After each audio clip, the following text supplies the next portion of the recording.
we wanted to take a look at how the Pixel 2 changes up the formula from last year's Pixel. It's Joshua Vergara, what's going on everybody? And this is a comparison, a look into the Google Pixel 2 XL and the Pixel XL.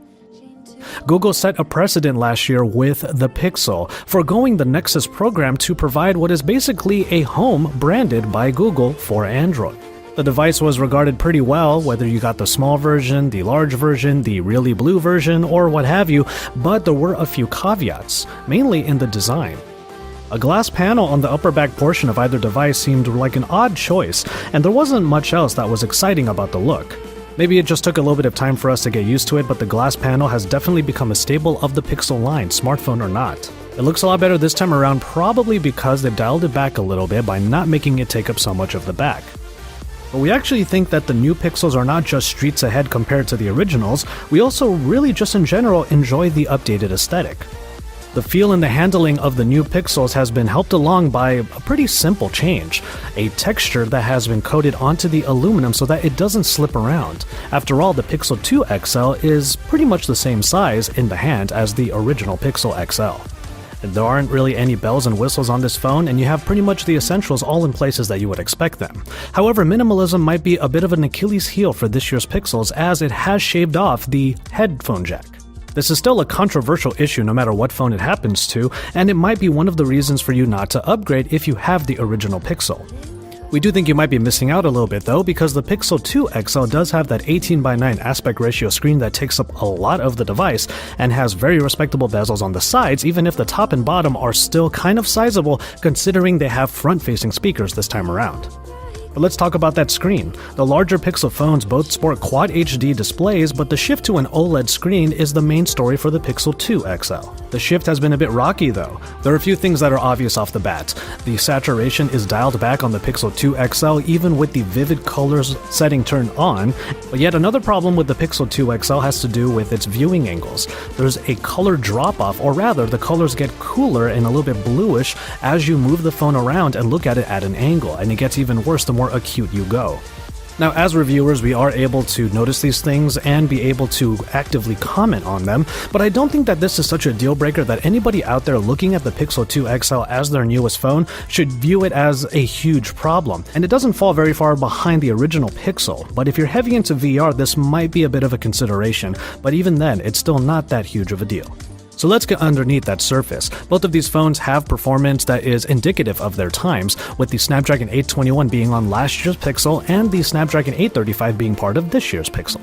The rest of the specs are unsurprising, including 4GB of RAM and onboard storage that can change depending on how much you pay for the device. And then you have no SD card slot, which is something we see in plenty of other devices, but it's still not a thing in the Pixel.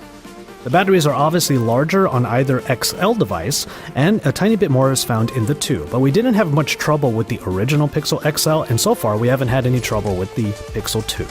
These specs are supported by a greatly streamlined version of Android, which many users agree is the point of any Google-branded device. And while you can always update the original Pixel to have Android Oreo, what we really like about the Pixel 2 is how it adds capabilities in order to take advantage of some of Oreo's features. Case in point, the Active Edge. Squeeze the bottom half of the device and the phone will automatically launch Google Assistant. Now, you can only launch Google Assistant with this, but using your voice or just typing in your command, you can actually get a lot of stuff done. And even though you have the search bar at the bottom of the Pixel 2 launcher, and you can always use the Google hot word, or you can just hold the home button, there are a bunch of ways of opening up the Assistant, but we would argue that the Active Edge is probably the fastest and the most fun. Other software additions include the Now Playing feature in the Always On display, and both of those things I just mentioned are available on the Pixel 2 and not in the original Pixel. And those songs definitely sound better on the front-facing speakers of the Pixel 2.